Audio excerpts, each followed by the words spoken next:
こんにちは、東京ベジライフです。もうすぐ4月、新生活のスタート時期で、何か新しいことに挑戦したいと思っている方は多いのではないでしょうか。そこで今回はミニマリストな考えを生活に取り入れるアイディアをシェアしていきます。皆さんはミニマリストと聞くと何を思い浮かべますか？家具も何もない部屋で生活する人、5着しか服が入っていないクローゼット、1セットしかない白い食器。これらのミニマリストのイメージで共通しているのは、物を極限まで減らしているということですね。でも実はミニマリストというのは何個までしか物を持たないということではありません。ミニマリストにとって重要なのは Is this enough？ つまりこれで十分かどうかという問いかけです。十分かどうかというのは自分が幸せな生活を送っていくのに十分かどうかということです。例えば本が大好きでたくさん本を持っている人がいるとします。大好きな本に囲まれて暮らすことに喜びを感じているのであれば、ミニマリストを実践するためにそれを捨てる必要はありません。でも全ての本に愛着があると思っていても、実は本棚に入りきらない本が段ボールに山積みになっていたり、もう何年も手に取っていない本もあるかもしれません。そういった生活の豊かさのプラスになっていない上に、片付けないと無意識にストレスに感じているのに、なんとなく捨てられないから残しているというものをなくしていくことがミニマリストのコアなアイディアです。そしてもう一つ、ミニマリストを理解する上で重要なのは、これで十分かという問いかけは物に対してだけではないということです。例えば飲み会に行って少々飲みすぎてもうお腹いっぱいだけど、付き合いや流れで締めのラーメンを食べに行って次の日に酔いや胃もたれが続くということもあると思います。ミニマリストな生活では物だけではなく、体や心に取り込み溜め込むものも対象になってきます。それでは具体的にミニマリストな生活を送るアイディアをアイテム別に見ていきましょう。ミニマリストな生活を送るためにバッサリと物を捨てる必要があると思い、無理だと諦めてしまう方は多いのではないでしょうか。確かに日本でゴミを捨てるのは曜日が決まっていてなかなか大変ですし、大量のゴミであれば業者さんを呼んだりしてコストもかかります。そして何より物を片付けるには時間と労力、気力がたくさん必要です。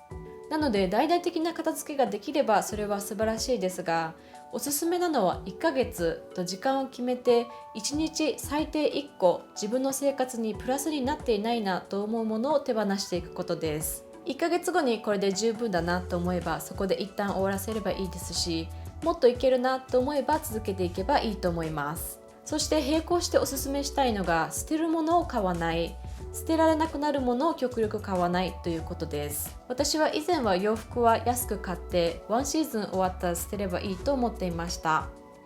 でも捨てることを前提にして買っていると選ぶのも適当になりますし、後々片付けでストレスの元となるゴミを買っているのと同じですよね。では高価で長持ちするものを買えばいいのかというと、それも一概には言えず、高価なものほど後々使わなくなったり、もうあまり好きではなくなった時になかなか手放せないということがあります。なので新しいものを買うときはその大きさや値段にかかわらず、今すでに持っているものも考えて本当に生活にプラスになるのかをじっくりと考えて吟味して買うのが重要です。我が家ではワンインワンアウトというルールを作っています。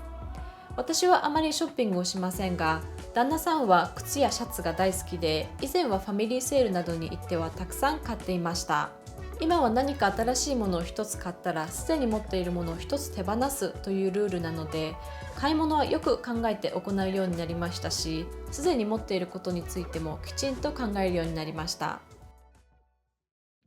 私たちは毎日1日1回は食事をすると思いますが、普段食べているものについてどれだけ意識を傾けているでしょうか。もうお腹いっぱいなのにおかずが余ったからなんとなくご飯をおかわりしてしまった。小腹が空いたからコンビニで適当にお菓子を買って食べた。気がついたら今日5杯目のコーヒーだった。1日で口にするものの中でなんとなく無意識に取り込んでいるものはどれくらいあるでしょうか。私はビーガン生活を始めてから自然と食料品の中に何が入っているかをチェックするようになり、加工品などは普段ほとんど食べなくなりましたが、家で調理をする時も塩、醤油、砂糖、お酒、みりんなどレシピに従ってただ投入するのではなく、それぞれの役割、それぞれが本当に必要なのかどうかを考えるようになりました。なので実は我が家にはお酒とみりんは置いていなく、お砂糖も最近お菓子作りや昆布茶作りを始めるまでは置いてありませんでした。特にお昼が外食やお弁当になってしまうという方は、夜は塩麹だけで炒めたお野菜や炊きたての玄米、出汁を取らずにお野菜だけで作ったお味噌汁などシンプルな食事を試していただきたいです。そんな質素な食事じゃ満たされないと思われるかもしれませんが、私にはこれが必要と頭の中で考えているだけかもしれません。物と同じで何をどこまで必要かは人それぞれ違い、試してみないことには自分にとって何が本当に十分なのかというのはわからないのではないでしょうか。皆さんは朝起きてまず何をしますか？仕事から家に帰ってまず何をしますか？テレビをつける、スマホをチェックするという方は多いのではないでしょうか。毎日かなりの量の情報を取り込んでいるはずですが、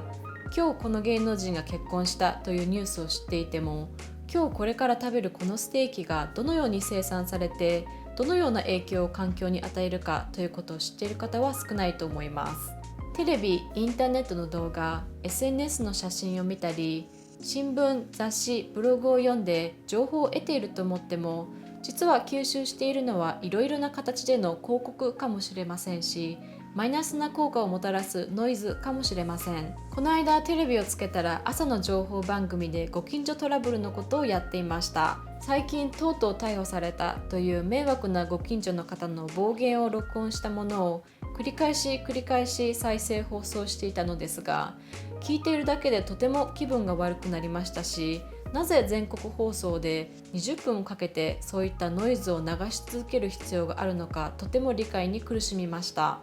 ミニマリストを実践するからといってテレビを捨てて SNS をやめる必要はありません。ただメディアの種類にかかわらず、毎日無意識に取り込んでいる情報が自分の生活や考え方を豊かにしてくれているのかどうかに意識を傾け、トゥーマッチだと思ったら電源を消す、アンフォローするなど自分にとっての十分なラインまで線引きをすることが重要です。職場の人に誘われて飲み会に行ったら、他の人のゴシップや悪口を聞いたり言ったりして終わった。女友達とランチをしたら、お互い彼氏、旦那さんの愚痴を言い合って終わった。